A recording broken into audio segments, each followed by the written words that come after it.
Diane also had one other question about, she used to have a lot of the Asiatic lilies, but this summer very few appeared. In that same bed, she has a ton of Siberian iris that normally bloom profusely, but this year there were also very few blooms while the leaves were just fine. Well, the Siberian iris might just have become crowded because they do. Ours looked like we have 3 blooms on it this year. Yeah, we had our most favorite Siberian iris at our old house where we had spectacular every year. And we had enough moisture there to really serve it well. We grew it in an island in our rain garden, so we kept it just above water because in the wintertime Siberian iris doesn't want to be underwater, although the rest of the year it can grow in water just fine. So we grew it in a little island. Over the years, over 15 or 20 years it was in that place, it got old enough that the center died out and it became an island of marsh marigold that seeded into its center as it became a ring, like the vines that used to be around the ball part of Steve's head. So we would divide the iris. Your lilies may have been being eaten repeatedly by the lily leaf beetle, and now you're seeing the degradation as the bulb got smaller every year from being eaten back. It can also, they also can get a virus. There's a I think it's called lily mosaic virus that infects the bulb, and the plants will come up and grow for a little bit and then turn dark and mushy at the bottom and fall over, and that is in the soil. You don't plant lilies back into that place. So depending on what the lilies last look like, whether they came up and bloomed but were having their leaves eaten, whether they came up and didn't bloom those last couple of years but fell over, you may have to dig something up and take a look. If any of the bulbs are left in there and they have lily mosaic virus, they will not look like a healthy bulb. You will be able to, you'll dig them up and go, there is something wrong here. This is discolored. The scales are separated from each other. Rotten. Yeah. Oops, sorry. Okay. I went too soon. That's okay. Did you want to take any more, or are we moving on? I think we'll why is this in here? I hit that button. There we go. Oh, you hit the button. Okay. I mean, remember we had questions. Sorry, here we go.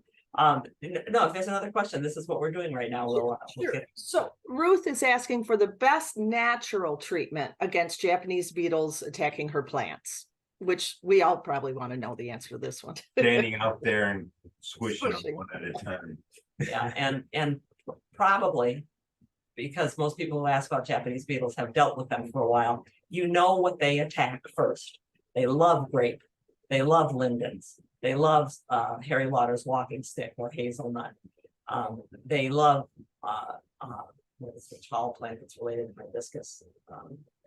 Hollyhocks. Hollyhock, yeah. You know where they're going to be first in your garden. Watch for them there and know that they're going to go there. Take some floating row cover ahead of time, ahead of the snowball hydrangea time, because growing degree days for snowball hydrangea is the same as for Japanese beetles coming out.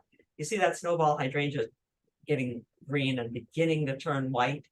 Get floating row cover, that cloth that you can put over plants to prevent frost damage. Cover the plant you know they come to first. Keep an eye on that plant every morning while you're drinking your coffee. On that floating row cover, you will now see the Japanese beetles, drawn by the scent of the plant they like, climbing on the cover, very apparent against the white cover. And you can go out there with your dish full of either soapy water or water with a little bit of oil on the skimmed plant on the top, and just knock them down, knock them toward you. The Japanese beetles always drop down and fly off. They're not great flyers. So they don't jump backwards like flies. Yeah, so put the, well, they jump downward, backwards. So put the bucket under and behind them and just brush them off into it. And if you get the first bunch, the first wave of Japanese beetles that come into an area, then you don't have Japanese beetles eating happily and releasing sex pheromones that draw more Japanese beetles in. And if you haven't downloaded the additional chat that was in, that we released this week when we sent out the video recordings, there's now a link to it coming up. You should, because it was great fun to look into this. And someone said, well, maybe we shouldn't squish them because they release pheromones that say, help me, and other Japanese beetles come. Well, as it turns out, they probably do release all kinds of things when you squish them. But Japanese beetles are more likely to run when some other Japanese beetle is alarmed.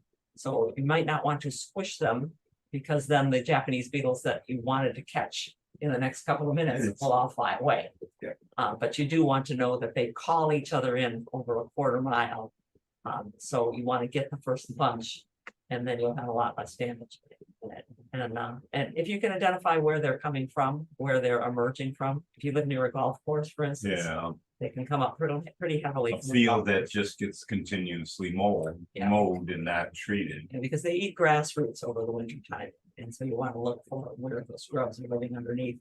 And see what you can do about introducing either some natural predators to the grubs. Skunks are great that way. Fred, our same neighbor that we talked about last week, who always had Japanese beetles at the top of his tree and always asked us what's going on, was the same guy who trapped skunks. I think he said he trapped 6 skunks that one year. And I told him, I am going to hold you personally responsible for an extra number of Japanese beetles next year, because you've taken away all their predators. Those skunks are out there at night digging up beetle grubs like crazy. They generally don't bother people. Okay,